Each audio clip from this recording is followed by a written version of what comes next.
Bueno, buenos días a todos. Bienvenidos a este Liberty Fest. Agradecer a Students for Liberty que una vez más cuenten conmigo para hablar unos minutos en sus actos, y también felicidades por los 10 años, que es un logro, una gesta que, bueno, propiamente se celebrará mañana, pero que ya querría desde aquí, desde la tribuna, extender mi felicitación y agradecimiento por todo lo que habéis hecho durante estos 10 años por el liberalismo en España.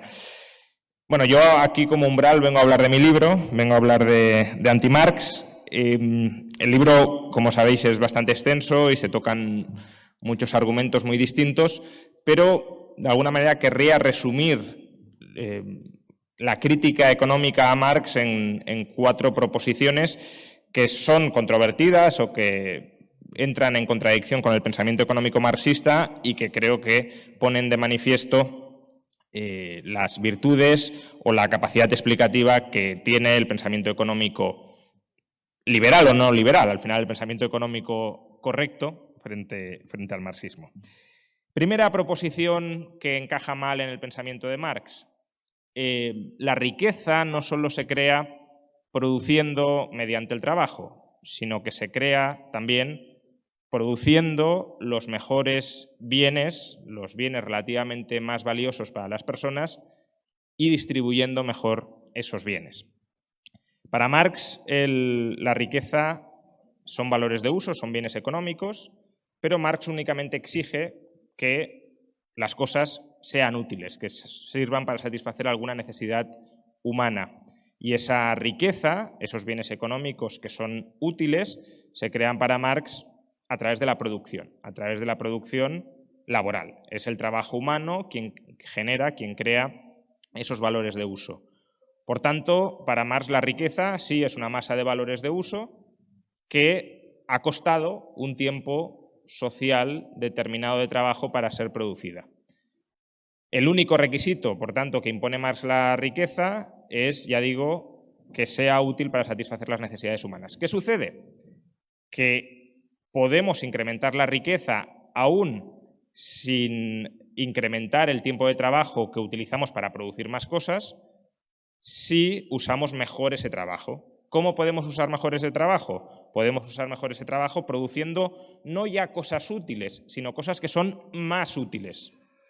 Esta idea de que no basta con que un bien sea útil, sino que lo que queremos es producir aquello que nos es relativamente más útil, es una idea de marginalidad, de análisis marginal, que Marx no incorpora en su teoría económica. Para Marx los bienes son útiles o no son útiles, pero no tiene en cuenta que hay bienes más útiles que otros y que, por tanto, nos enriquecemos si en lugar de destinar 100 horas de trabajo social a producir un bien útil, pero no demasiado útil, destinamos esas mismas 100 horas de trabajo social a producir un bien muchísimo más útil.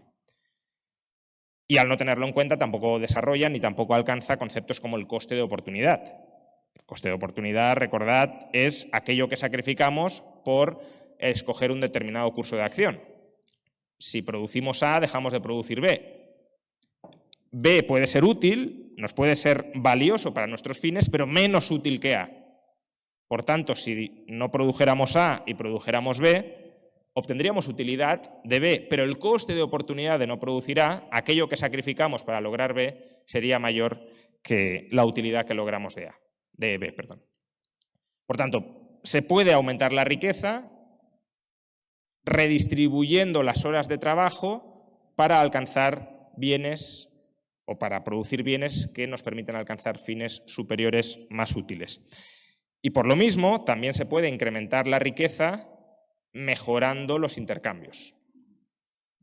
Imaginad que yo tengo un bien que me es útil, otra persona tiene otro bien que le es útil, pero yo valoro más el bien de la otra persona y la otra persona valora más mi bien. A través de ese intercambio, sin necesidad de producir nada más, hemos aumentado la riqueza material de esa sociedad, porque los mismos bienes mejor distribuidos en las manos de aquellos que valoran relativamente más esos bienes permiten alcanzar niveles de satisfacción, niveles de bienestar, niveles de utilidad superiores que antes del intercambio.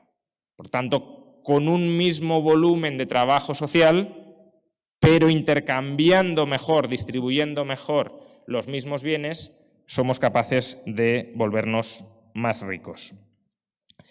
Ese es el primer error clave del pensamiento económico de Marx, que claramente deriva de su teoría del valor-trabajo. No es que la utilidad para Marx proceda del valor, esto sí lo quiero aclarar, que es una confusión muy habitual. La teoría del valor-trabajo únicamente explica que para tener riqueza hemos de producirla materialmente y la producción material es a través del trabajo. Pero al reducir la riqueza social a aquello que es producido mediante el trabajo humano y, por tanto, al considerar que solo es riqueza la masa de valores sociales que han sido producidas por el trabajo humano, olvida que una misma masa de riqueza material, o mejor dicho, una misma masa de trabajo social puede permitirnos alcanzar niveles de bienestar muy superiores si ese trabajo social lo utilizamos para producir bienes más valiosos o si esos bienes valiosos los distribuimos de un modo más eficiente, es decir, hacia las personas que más los valoran. Segundo error clave del pensamiento de Marx. Como he dicho, para Marx la riqueza se genera en la esfera de producción, la riqueza surge de utilizar el trabajo humano para transformar la naturaleza y, por tanto, Marx solo considera que existen dos factores de producción en cualquier sociedad, la naturaleza y el trabajo. Y, de hecho, solo existe un factor social de producción, el trabajo. Pues bien, no existe un único factor social de producción. El trabajo es un factor de producción, el tiempo es otro factor de producción, el riesgo es otro factor de producción y la información empresarial es otro factor de producción. Marx no considera ni el tiempo, ni el riesgo, ni la información empresarial factores de producción y, precisamente porque no los considera, reputa al capitalista como un parásito. Si todo el valor, si toda la riqueza procede del trabajo y el capitalista no trabaja, pero en cambio el capitalista sí se apropia de parte de la riqueza social, pues necesariamente el capitalista ha robado, ha parasitado, ha expropiado, ha vampirizado al trabajador, que es la única fuente de riqueza social, el único, como clase, hacia el que debería dirigirse la riqueza. Pero tiempo, riesgo e información empresarial son factores de producción, porque no hay ningún proceso de producción en ningún modo de producción posible, es decir, organicemos como organicemos la sociedad, no hay ningún proceso de producción que no conlleve tiempo, riesgo y que requiera de información empresarial. El tiempo, de entrada, es consustancial a la actividad productiva. Desde que empezamos a producir hasta que terminamos de producir, transcurre un lapso más o menos extenso de tiempo. Si el productor no está dispuesto a esperar el tiempo requerido para producir, no iniciará la producción, no producirá eso, producirá otras cosas quizá, pero no eso. Y si la utilidad que proporciona eso que se puede producir a través de ese lapso de tiempo es mayor que la que puede alcanzar produciendo en menores lapsos de tiempo, pues hay niveles de utilidad que, si no está dispuesto a esperar, no podrá alcanzar porque no podrá producir esos determinados bienes. Por tanto, incorporar tiempo, incorporar capacidad de espera a los procesos de producción permite producir bienes económicos que alternativamente no se podrían producir sin incorporar ese tiempo. Hay marxistas que rechazan esta idea diciendo, hombre, pero solo con tiempo no produces. Claro, y solo con naturaleza o solo con trabajo aisladamente tampoco produces. Los factores de producción suelen ser complementarios. La cuestión es que necesitas naturaleza, recursos naturales, trabajo, y necesitas también tiempo de espera. El riesgo, a su vez, también es productivo. ¿Por qué el riesgo es productivo? Pues porque no hay ningún proceso productivo que no conlleve algún tipo de riesgo. ¿Qué sería el riesgo? La probabilidad de que fracasemos a la hora de alcanzar nuestro objetivo productivo a través de nuestro trabajo y, por tanto, la probabilidad de que todo el trabajo que estamos desempeñando para alcanzar un determinado objetivo productivo sea trabajo despilfarrado. Si yo dedico 1000 horas de trabajo a producir un bien y al final no soy capaz de producirlo, he perdido 1000 horas de trabajo, he perdido 1000 horas de mi vida. Si una persona no está dispuesta a asumir determinados riesgos para producir determinados bienes, esos bienes que conllevan la asunción de tales riesgos no llegarán a ser producidos. Por tanto, el riesgo, la asunción de riesgos, la predisposición a asumir riesgos es un factor productivo necesario para alcanzar determinados bienes y determinados niveles de utilidad. Y por último, la información empresarial, si lo queremos. La información en general. No hay ningún proceso productivo que no requiera de información. De hecho, el propio Marx, cuando se plantea cuál es la diferencia entre un animal y un ser humano, él mismo dice que el ser humano trabaja como el animal. Los animales también pueden trabajar, también pueden desempeñar algún tipo de actividad, pero el ser humano trabaja con un objetivo deliberado en mente. Es decir, el ser humano dirige su acción productiva hacia un determinado fin que ha concebido previamente y, por tanto, le imbuye a su trabajo de racionalidad. Y el animal no. El animal no es consciente de lo que está haciendo, ni reflexiona, ni delibera sobre qué hacer. Dicho de otra manera, el propio Marx reconoce que la actividad productiva del ser humano es una actividad dirigida e informada. Y, por tanto, la información del proceso de producción es absolutamente imprescindible. Si yo no sé producir un determinado bien, no podré producirlo por mucho trabajo que le quiera dedicar. De hecho, parte del trabajo tendré que dedicarlo a aprender o a captar esa información que necesito para posteriormente desarrollar el proceso de producción. Y esto es especialmente cierto en un mercado, porque en un mercado no producimos para nosotros, producimos para terceros. Y no producimos de manera aislada, sino que producimos en concurrencia, en competencia con terceros. Por tanto, no solo se trata de... Claro, si pensamos en una economía agraria de autosubsistencia, la única información que necesito es qué quiero comer y cómo puedo producir en mi campo aquello que quiero comer. En el mercado es muchísimo más complejo que esto. No tengo que producir lo que yo quiero, sino lo que quieren los demás, por tanto no tengo directamente esa información y además no me basta con saber hacer las cosas, necesito saberlas hacer mejor que el resto, porque va a haber otros que quieran hacer eso mismo compitiendo conmigo y si yo lo hago peor que el resto, si yo tengo peor información que el resto, voy a fracasar a la hora de producir lo que quiero producir, que en última instancia pues es los bienes que quiero terminar consumiendo a través del intercambio.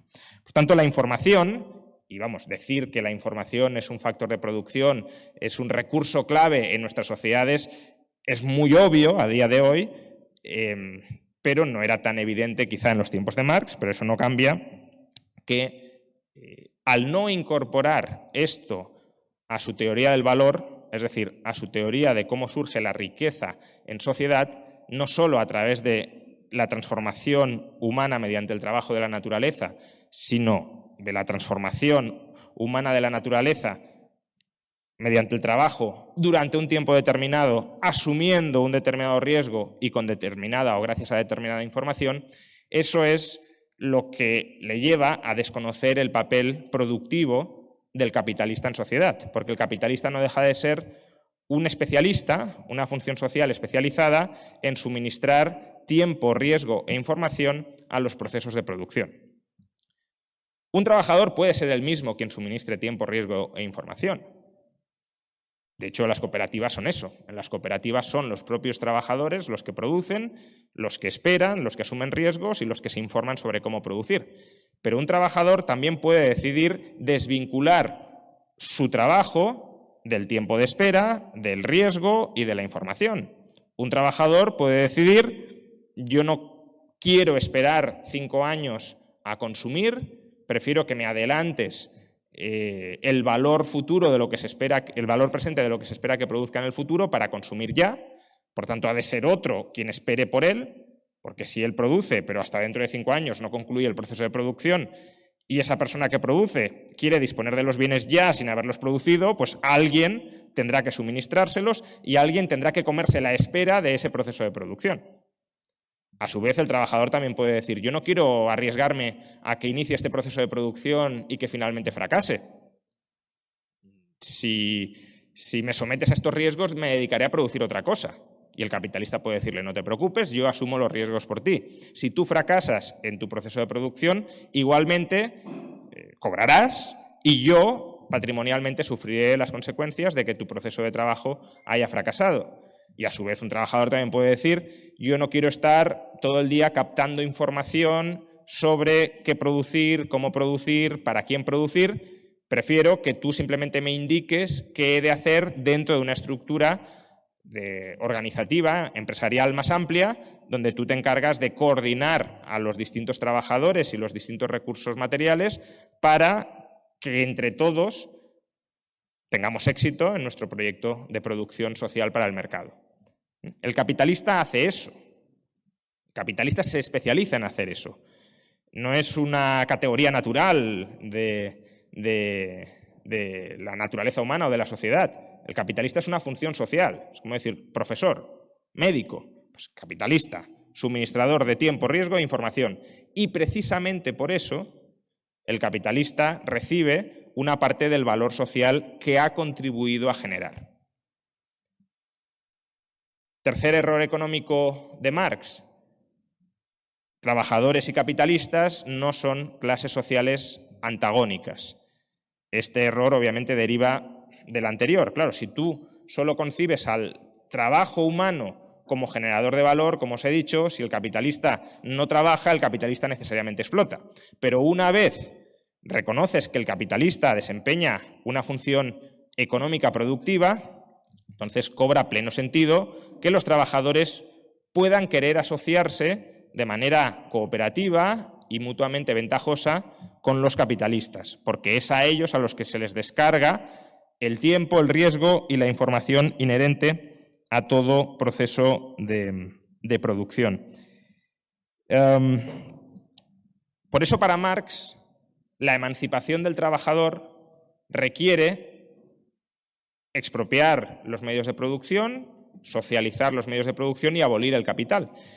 Pero démonos cuenta de que si hiciéramos esto, si se socializan los medios de producción, en el fondo lo que estamos haciendo es socializar el ahorro forzoso en sociedad, es decir, cualquier proyecto productivo que queramos iniciar socialmente debe ser financiado entre todos debemos ahorrar para sufragar ese proceso productivo, socializar los riesgos, cualquier proceso productivo que iniciemos en sociedad, si hay pérdidas, las repartiremos entre todos, y socializar la búsqueda y creación de nueva información. Aunque tú tengas información que consideres mejor que la que tienen los demás, esa información solo existe socialmente si la validamos socialmente. Tú no puedes poner en práctica, tú no puedes disputar el plan de producción informado que hemos decidido colectivamente, aunque tú creas que tu plan de producción está mejor informado y es superior al nuestro. Es decir, que impedimos, bloqueamos el comercio sobre el tiempo, sobre el riesgo y sobre la información. En el mundo o en la sociedad socialista de Marx no podría haber comercio sobre estos factores de producción. Estos factores de producción también estarían socializados. De modo que, aun cuando una persona dijera yo estoy dispuesto a pagar a otra persona para que ahorre por mí, para que asuma riesgos por mí, para que busque información por mí, eso no se podría hacer en una sociedad socialista y, por tanto, la distribución de esos factores de producción, que son, repito, factores de producción, sería claramente subóptima. El caso de la información, pues lo conocemos todos bien porque es el teorema de la imposibilidad del socialismo, pero lo mismo sucedería con el tiempo y con el riesgo. Es decir, habría gente que sería forzada a ahorrar más de lo que querría ahorrar y habría otra gente que no podría ahorrar tanto como querría ahorrar. Y lo mismo con los riesgos. Habría gente que sería forzada a asumir más riesgos de los que quiere asumir y otra gente que no podría asumir más riesgos de los que desea asumir. Porque claro, si los frutos de la producción social también están socializados, ¿para qué voy a asumir individualmente riesgos cuyos frutos van a disfrutar la totalidad de las personas? Si yo pudiese obtener ese fruto privado de riesgos, a lo mejor sí los asumiría, pero en el socialismo eso no es posible, porque sería restablecer la propiedad privada sobre los medios de producción. Por tanto, si trabajadores y capitalistas no son clases sociales necesariamente antagónicas, Marx llega a decir que el capital es el no trabajo y el trabajo es el no capital, es decir, que uno se afirma negando al otro, anulando al otro. Si esto no es así, sino que puede existir una convivencia, una alianza armónica entre capital y trabajo, entonces la lucha de clases entre capitalistas y trabajadores, entre capital y trabajo, no es una necesidad histórica fruto del grado de desarrollo material de nuestras sociedades en contradicción con su organización social, tal como la describe Marx, el motor de la historia que nos hace avanzar, sino que más bien es resultado, o puede ser resultado, de ideas que envenenan a la sociedad y a los individuos para que perciban a los demás como necesarios enemigos, no como potenciales enemigos, sino como necesarios enemigos, con los cuales no es posible aliarse en una relación mutuamente ventajosa, sino a los cuales hay que aniquilar desde un punto de vista social. Es decir, el capital tiene que desaparecer y, por tanto, el capitalista ha de desaparecer también y ha de convertirse en un trabajador. Con esto no quiero negar, por cierto, que no pueda haber conflicto o animadversión entre capitalistas y trabajadores. Obviamente puede haberlo. Como puede haber conflicto, como puede haber enfrentamiento en cualquier relación cooperativa entre dos o más personas. Ya he puesto muchas veces este ejemplo, pero creo que es pertinente. Un matrimonio. Un matrimonio lo podemos entender como un proyecto de dos cónyuges vital. Un proyecto vital de dos personas que consideran que a largo plazo mejorarán gracias a ese matrimonio y a esa vida común. ¿Eso significa que no hay conflicto dentro del matrimonio? En absoluto. El conflicto puede ser permanente porque hay una problemática entre el objetivo común y los objetivos individuales y, por tanto, hay un tira y afloja continuado entre ambas partes que en el extremo puede conducir a la ruptura del matrimonio. Ahora, de ahí a decir que dos cónyuges son necesariamente personas en contradicción, que una se afirma negando a la otra y que, por tanto, la alianza matrimonial o el emparejamiento necesariamente es solo conflictivo y es solo antagónico y que no hay ventajas mutuas de ese equipo, de esa unión, de esa formación, pues obviamente sería una distorsión muy clara. Pero claro, imaginad en una relación de pareja que tenéis a alguien al lado que siempre está envenenando esa relación y diciéndote, no, mira, es que el otro no te deja ser tú, te está explotando, se está aprovechando de ti, en realidad tú te emancipas si rompes cualquier tipo de unión con el otro. Pues si tú terminas siendo persuadido por esa voz que te está diciendo todo eso, y a lo mejor en algún caso puede tener razón, no estoy diciendo que no haya relaciones tóxicas, pero no necesariamente todas las relaciones son tóxicas. Claro, si cualquier tipo de relación está sometida a esa voz, ¿qué puede terminar sucediendo? Que todo el mundo vea a todos los demás como enemigos y que intente pues, romper cualquier tipo de relación y alianza, en este caso sentimental, con los demás. Y cuarto y último punto, cuarto y último problema del pensamiento económico de Marx. Es racional subordinar nuestros planes de producción al mercado. Para Marx, el mercado es una fuerza impersonal, es una fuerza social que no controla a nadie y que nos marca ciegamente qué debemos producir, cómo debemos producir y para quién debemos producir. Y antes os he dicho que para Marx la racionalidad, lo que distingue a un ser humano de un animal es la racionalidad que imprime en sus acciones. Entonces, si el mercado es el que marca ciegamente los fines hacia los que debemos dirigir nuestro trabajo, en el fondo lo que está diciendo Marx es que el mercado nos deshumaniza, porque si como seres humanos no podemos controlar qué hacemos, para qué lo hacemos, para quién lo hacemos, entonces el mercado, al privarnos de la capacidad de autodeterminación, si lo queréis, la capacidad de escoger los fines hacia los que nos orientamos, nos está animalizando. Esta es la idea, en última instancia, de la alienación marxista. El mercado nos aliena porque destruye, anula, vacía nuestra naturaleza humana y nos convierte en meros autómatas al servicio del capital. No producimos los valores de uso, los bienes económicos que queremos, sino aquellos que son instrumentales para que el capital se revalorice. Por tanto, claro, de nuevo en el ideal marxista, bueno, no en el ideal, sino en la sociedad del futuro, según Marx, el mercado será abolido, desaparecerá. Y en conjunto, los seres humanos, como productores sociales, decidiremos los objetivos hacia los que nos dirigimos.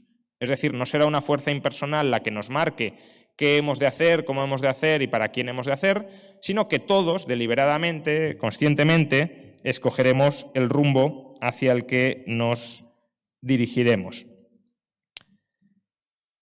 El mercado, por tanto, es para Marx el culmen de la irracionalidad y del vaciamiento de la naturaleza humana entre los seres humanos como productores sociales. Bien, pero veámoslo de otra manera.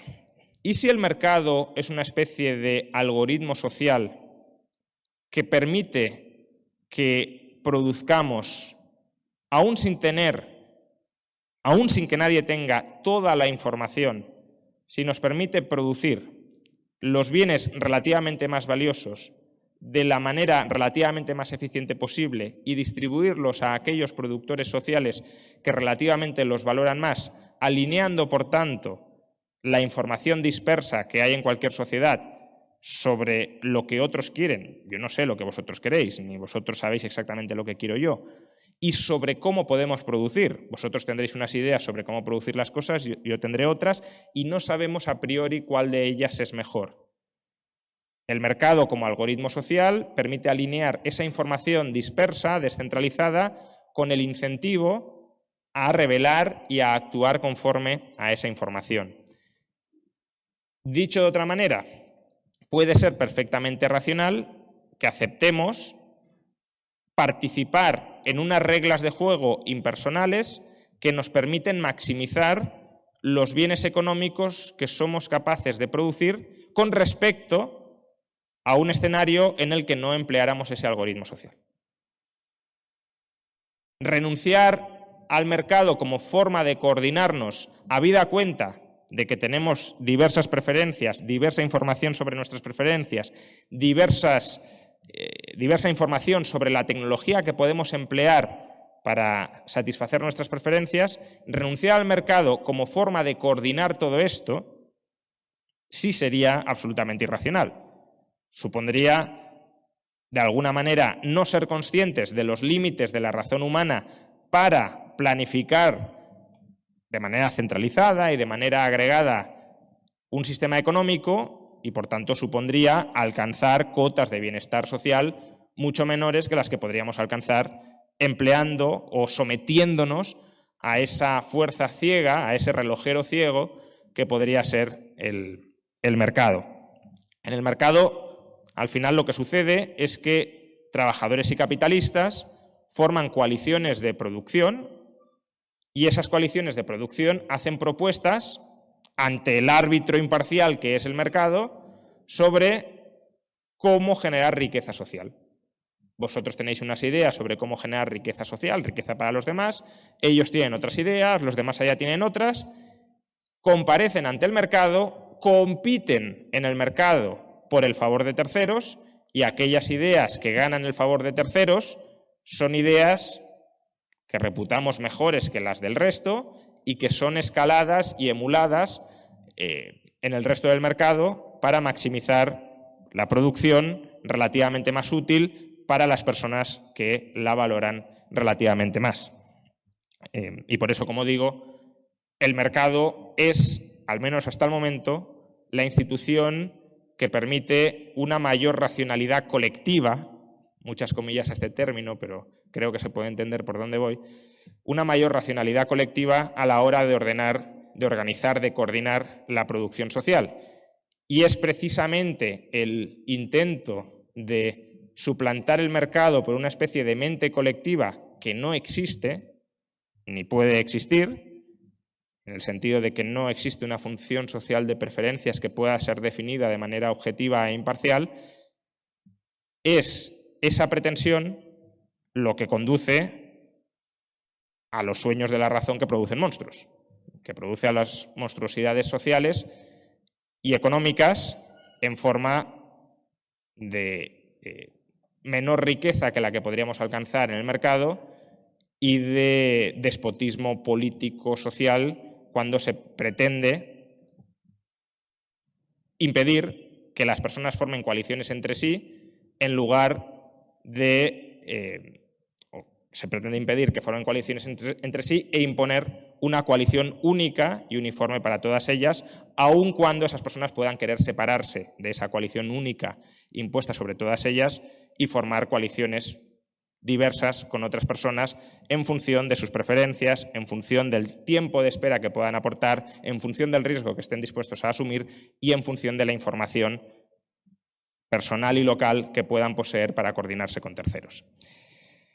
Pues bien, estos serían, creo, los 4 principales errores económicos del marxismo, errores que están todos ellos muy interconectados y que en última instancia responden a una especie de contradicción o paradoja en la génesis del pensamiento de Marx, porque Marx en El Capital, que es obviamente su obra cumbre, pretende describir objetivamente el funcionamiento del capitalismo.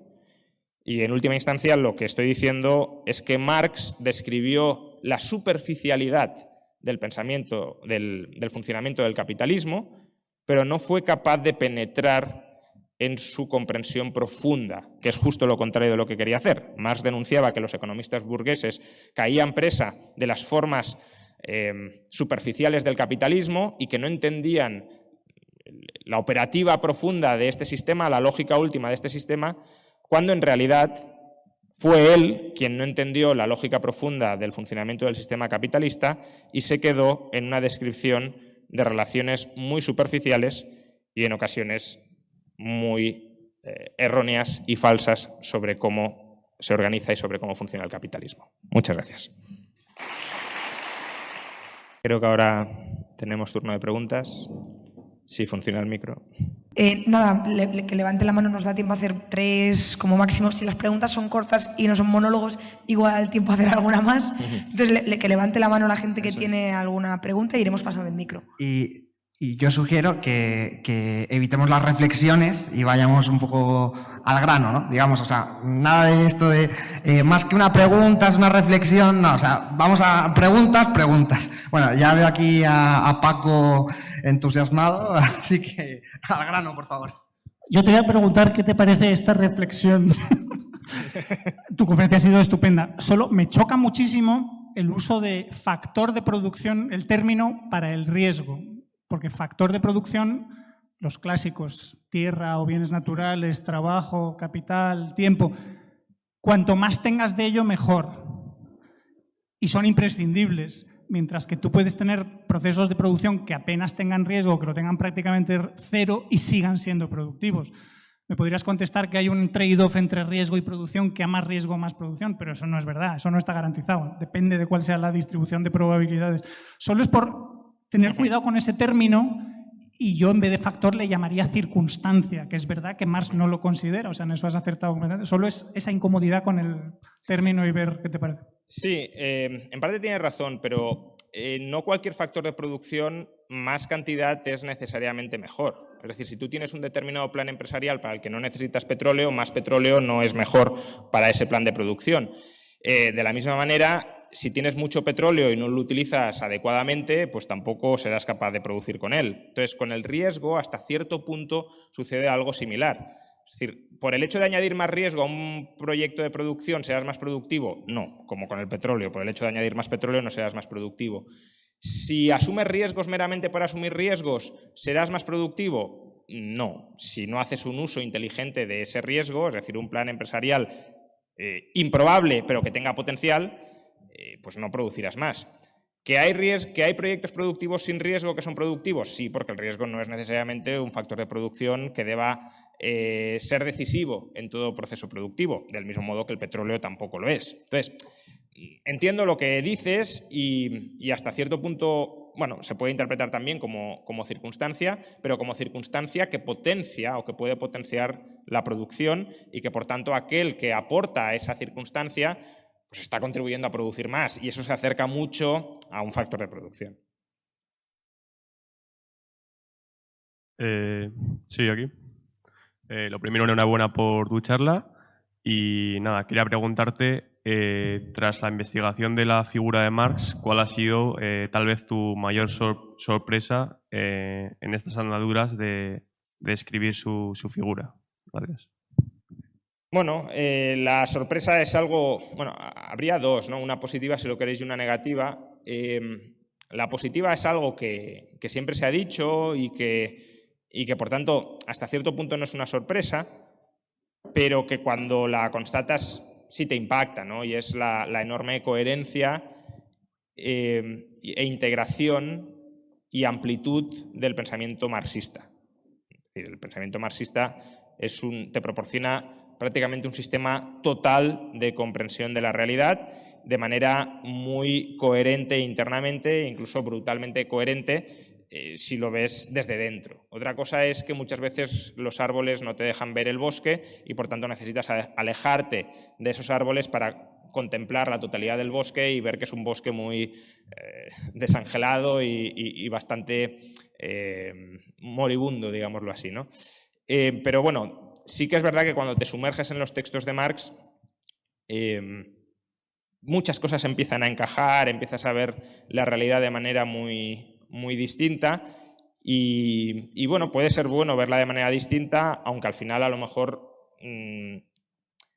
la forma superficial en la que la veías antes no era una forma tan incorrecta.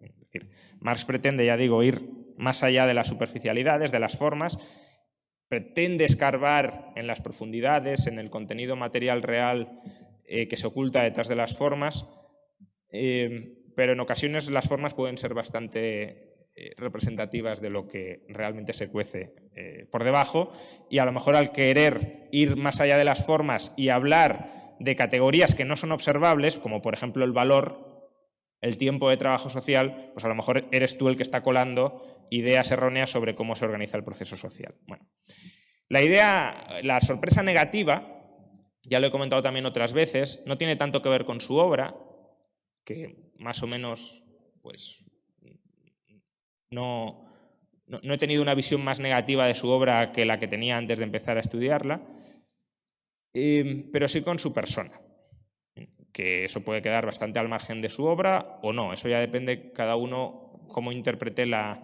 interrelación entre obra y persona. Desde una perspectiva marxista, la obra no deja de ser una exteriorización de la persona, una humanización del entorno y una forma de expresar lo que uno es transformando ese entorno.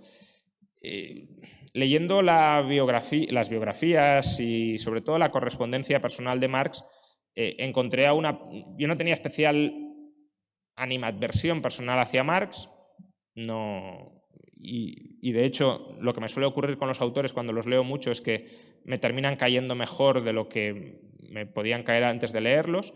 Me pasó, por ejemplo, con Keynes, hasta cierto punto me ha pasado con Engels, pero con Marx no, porque el tipo de persona que se desprende de sus cartas es una persona, diría, ni siquiera egoísta. Es decir, tiene un punto egoísta de estoy dispuesto a subordinar a toda la humanidad para alcanzar mis metas, incluso a su familia y a sus amigos. Ya he comentado en Twitter y en alguna ocasión que a mí una de las cosas que más me impactó es que cuando Engels le comenta por carta que su pareja de más de 10 años acaba de fallecer, pensad que Marx y Engels eran íntimos amigos, prácticamente hermanos. Engels le dejó toda su herencia, por ejemplo, a las hijas de Marx. La respuesta que le da Marx a esa carta es: cuánto lo siento, necesito dinero. Entonces, claro, y Engels le dice: ya te dije que no te podía dar dinero, pero además no me parece procedente que en este momento me estés pidiendo dinero. Pero bueno, si te hace tanta falta te lo voy a conseguir, pero básicamente le dice: pero hasta aquí. Entonces Marx se da cuenta de que ha metido la pata y dice: perdona, es que estaba en un momento muy crítico, agobiado por mi mujer, que no paran de llegar las facturas y me estaba diciendo que te pidiera dinero y me empujaba, y es verdad, lo siento mucho, qué insensible he sido. Y Engels le dice: bueno, menos mal que me dices esto, porque no querría, después de haber perdido a mi pareja, perder a mi mejor amigo. Y Marx le vuelve a contestar: sí, lo siento mucho. De nuevo le vuelve a echar la culpa a la mujer. pero es que mi mujer me decía que era imposible que tú, sabiendo nuestra situación financiera, incluso en estos momentos no nos dieras más dinero porque sabe que te preocupas mucho por nosotros. Bueno, esa pauta se reproduce, quizá no a ese nivel tan exagerado, pero a lo largo de toda la vida de Marx, ¿no? Incluso cuando era joven y estaba estudiando en Berlín, pues su padre le decía, oye, te estás fundiendo en gastos todo lo que gano yo durante un trimestre. Y además no te vemos el pelo por casa. Pásate de vez en cuando. Y Marx ni le contestaba por carta. Es decir, Marx facturaba, pero no le remitía correspondencia a su padre. E incluso en la última misiva, la madre de Marx le añade a la carta, oye, tu padre está a punto de morir. Pásate a verlo antes de que pueda morir. Y no pasó. Pues, no sé, es un tipo de persona que no me ha generado buenas sensaciones, digámoslo así, a lo largo de la lectura detallada de su correspondencia. En cambio, Engels lo veo más como una especie de bueno, he de aclarar esto, pero decía egoísta, pero hasta cierto punto, porque Marx realmente hacía todo esto ya no para obtener una especie de satisfacción personal, sino porque él se veía a sí mismo como una pieza clave en la historia del desarrollo de la humanidad, como aquel que iba a publicar la obra que iluminaría y que permitiría la emancipación de la clase obrera. Entonces, hasta cierto punto, incluso él mismo se puede ver a sí mismo como sacrificándose por la emancipación del proletariado. De hecho, cuando el futuro yerno de Marx, Lafargue, que escribió sobre el derecho a la vagancia, antes de casarse, claro, le tiene que pedir la mano a Marx de su hija. Y Marx le dice, vale, está bien, lo voy a considerar, pero ¿tú cuánto dinero tienes? Dice, porque no te veo una persona demasiado fuerte como para trabajar en las fábricas y no quiero que mi hija se case con alguien sin recursos. Me dices que vienes de una familia bien, pero tus padres tampoco han prometido que te van a dar su herencia como para garantizar que las necesidades de mi hija van a estar cubiertas. Y Marx le explica esto y le dice, mira, le viene a decir, yo veo que eres un poco bohemio y que no vas a estar por trabajar y por proporcionar pan a la familia y tal. Y esto es lo que yo mismo he vivido. Dice, yo he sacrificado mi vida y la de mi familia por mi obra intelectual. Dice, si ahora volviera a empezar, yo no me casaría y no tendría hijos porque debido a mi labor intelectual, a mi producción intelectual, mi familia ha sufrido muchas penurias y no quiero que mi hija pase por lo mismo que ha pasado mi mujer y sus hijos, contigo, vamos. Entonces,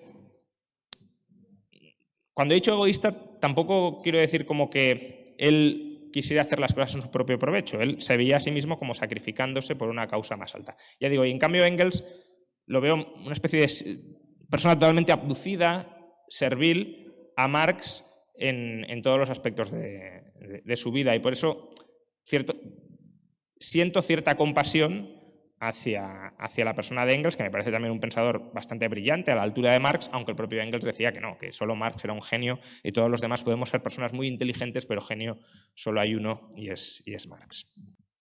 Primero, gracias por la charla, ha sido muy interesante. Y luego tengo una pregunta sobre el mercado que comentabas ahora. Corrígeme si me equivoco, ¿vale? Yo tengo la percepción de que el mercado es algo dinámico, de naturaleza dinámica y por tanto inestable, y eso en algunos momentos puede llevar a consecuencias negativas. Puede haber presiones de burbujas, aunque sean pequeñas y tal. Entonces, ¿hasta qué punto crees que se puede defender, o tal vez no, una cierta intervención estatal? No tanto tal vez como la que hay ahora, pero cierta intervención. Gracias. Sí, a ver, en principio si comparamos el resultado del mercado, que sabemos que va a ser imperfecto, con un nirvana ideal, pues, dejando de lado el debate moral, que también es pertinente, pero desde un punto de vista meramente de bienestar social, digámoslo así, pues podría tener sentido determinadas intervenciones correctoras de las ineficiencias del mercado. El problema es que realmente tampoco sabemos cuáles van a ser las consecuencias de esas intervenciones, ni tampoco sabemos si se van a poder desarrollar tal como supuestamente querríamos que se desarrollaran. Quiero decir, el proceso de mercado puede ser un proceso problemático, pero el proceso político también. Entonces, decir, no, tenemos que solucionar este fallo de mercado, que es un fallo, ¿vale?, adoptando esta regulación. Bien, primero, ¿cómo sabes que esa regulación no va a tener otros efectos, otras consecuencias, incluso peores, que aquellos problemas que pretende solucionar? No digo que no se pueda saber absolutamente nada, pero sí hay ahí un campo de no saber lo que no sabemos que es muy difícil de reducir. Y en segundo lugar, ¿cómo sabes que realmente ese proceso político se va a desarrollar con el objetivo que tú quieres alcanzar y no se va a instrumentalizar para, dando la imagen de que se está persiguiendo ese fin, conseguir otros fines? Fines ya sean de lobbies, fines de la clase política, fines de la clase burocrática, fines de los clientes de la clase política. Entonces, sin negar desde un punto de vista teórico puro que pueda haber intervenciones que a lo mejor mejoraran el resultado del mercado, creo que hay un grado de indeterminación, de incertidumbre y de riesgo de captura del proceso político muy grande que al menos debería hacernos matizar o perder mucho del entusiasmo sobre cómo eso puede terminar solventando problemas que existen. O sea, yo la actitud liberal de no, el mercado no falla nunca, porque así con ese argumento rechazamos de entrada la intervención del Estado, tampoco lo compro. Claro, el mercado falla porque no es perfecto en tanto en cuanto el ser humano no lo es y la coordinación humana tampoco puede serlo. Pero probablemente el Estado sea mucho más imperfecto que el mercado.